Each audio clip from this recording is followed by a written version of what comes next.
జ్యోతిషాస్త్రీత్యా ద్వాదశ రాశుల్లో రెండవ రాశి అయినటువంటి వృషభ రాశి మిత్రులారా, మీరు కృతికా నక్షత్రం 2, 3, 4 పాదములు, రోహిణీ నక్షత్రం 1, 2, 3, 4 పాదములు, మృగశిర నక్షత్రం 1, 2 పాదాలు జన్మించిన మీరు వృషభ రాశి వారిగా పరిగణించబడుతున్నారు.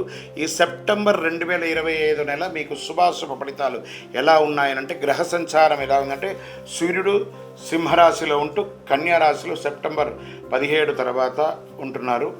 బుధుడు కన్యలో బలంగా ఉన్నారు, శుక్రుడు సింహంలో బలంగా ఉన్నారు, కుజుడు కర్కాటక రాశిలోను, గురుడు మిథునంలోను, శని వక్రీకరించి కుంభంలోను, రాహుకేతు మీన కన్యలో ఉన్నారు.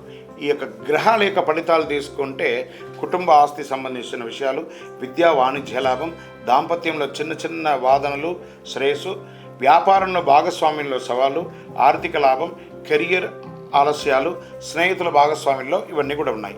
మరి వ్యాపారం వారికి ఎలా ఉంటుందంటే, కొత్త పెట్టుబడులు వస్తాయి. రియల్ ఎస్టేట్, కట్టడం, బిల్డింగ్ మెటీరియల్స్ వ్యాపారులకి చాలా లాభంగా ఉంటుందని చెప్పచ్చు. ప్రైవేట్ ఉద్యోగాలకి అనేటప్పటికీ ఐటీ, నాన్ ఐటీ కొత్త ప్రాజెక్టులు వస్తాయి. కానీ డెడ్ లైన్స్ కూడా ఉంటుంది, స్ట్రెస్ కూడా ఉంటుంది, ఒత్తిడి కూడా ఉంటుంది. చాలా జాగ్రత్త. మరి ప్రభుత్వ ఉద్యోగాలకి మీరు కోరుకున్నటువంటి ట్రాన్స్ఫర్స్ కానీ, ఇంక్రిమెంట్స్ కానీ ఇవన్నీ కూడా వచ్చే అవకాశాలు బాగా ఉన్నాయి. ఇంకా డాక్టర్స్, న్యాయవాదులు, పోలీసు, రక్షణ రంగం వారికి ప్రతిష్ట కలిగే ఒక పెద్ద పేరు వస్తుంది. కొత్త బాధ్యతలు కూడా వచ్చే అవకాశాలు ఉన్నాయి. మరి ఫైనాన్స్, బ్యాంకింగ్ సెక్టర్ వాళ్ళకి కొత్త ప్రాజెక్టులు లాభం వచ్చే అవకాశాలు ఉన్నాయి. వ్యవసాయదారులకి, కృషి చేసే వాళ్ళకి పంటలో వర్షపాతం అనుకూలంగా ఉంటుంది. షేర్ మార్కెట్ మిశ్రమ ఫలితాన్ని ఇస్తుంది అని కూడా చెప్పచ్చు. మరి కుటుంబ సభ్యులలోకి వచ్చేటప్పటికీ ఒకరికొకరి పట్ల బంధం పెరుగుతుంది, ప్రేమ పెరుగుతుంది. శుక్ర ప్రభావం వల్ల కాస్త వాదన రావచ్చు, జాగ్రత్తగా ఉండి. మరి సంతాన విషయంలో చదువులో మంచి ఫలితాలు పొందుతారు. అన్నదమ్ములు, అక్కచెల్లో ఆస్తి విభజనలో కాస్త జాగ్రత్త, కాస్త ఆట విడుపు ఉండండి. మన రక్త సంబంధికులే కదా అని చెప్పి వదలండి. స్త్రీలు కాస్త ఆరోగ్యం పట్ల జాగ్రత్త, కుటుంబ సౌఖ్యం చక్కగా ఉంటుంది. విద్యార్థులకి పోటీ పరీక్షల్లో మంచి విజయాలు పొందుతారు. విదేశీయ విద్యార్థులకి అవకాశం ఉంటాయి, కానీ వీసా ఆలస్యంగా వచ్చే అవకాశాలు ఉన్నాయి. విదేశాల్లో నివసిస్తున్నటువంటి ఉద్యోగస్తులు కానీ, విద్యార్థులు కానీ కాస్త మాస ప్రారంభంలో కొంచెం ఇబ్బంది ఉన్నా మాస ద్వితీయంలో చక్కబడతారు. తర్వాత క్రీడాకారులకు ఎలా ఉంటుందంటే, క్రీడాకారులకు ప్రతిష్ట పొందే అవకాశాలు, జాతీయ అంతర్జాతీయ క్రీడల్లో పాల్గొనే అవకాశాలు ఉన్నాయి.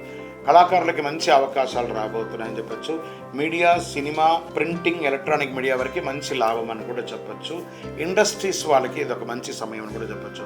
ఆరోగ్యపరంగా జీర్ణ సంబంధిత సమస్యలు, కంటి సమస్యలు, కాస్త షుగర్, బీపీ ఉన్న వాళ్ళు కాస్త జాగ్రత్తగా ఉండాలి. ఒక శస్త్రచికిత్స కూడా మాస ప్రారంభంలో కనబడుతుంది, జాగ్రత్త పడండి. మరి ఈ నెలలో తీసుకుంటే అదృష్టం కలిగించే రంగులు తెలుపు మరియు గులాబీ రంగులు కలిసి వస్తుందని చెప్పు. అదృష్ట దిశ మీకు దక్షిణ దిశగా పరిగణించబడుతుంది. మంచి రోజులు 3, 7, 12, 20, 26. అదృష్టమిచ్చే సంఖ్య 6 అని చెప్పడం జరుగుతుంది. చంద్రాష్టమం ఈ నెల 14వ తారీఖు నుండి 15వ తారీఖు వరకు చంద్రాష్టమం ఉంటుంది. ఈ 2 రోజులు చాలా జాగ్రత్తగా మీరు సంతకం పెట్టేటప్పుడు కానీ, ఇతరులతో మాట్లాడేటప్పుడు కానీ, వాహనం నడిపేటప్పుడు కానీ జాగ్రత్తగా ఉండండి.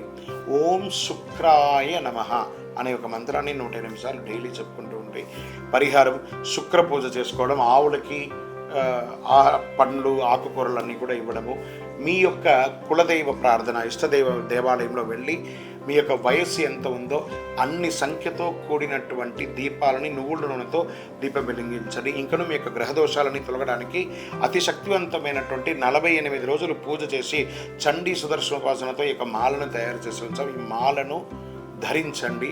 ఆరోగ్యంగా ఉండండి, ఐశ్వర్యంగా ఉండండి, సంతోషంగా ఉండండి. విజయోస్తు.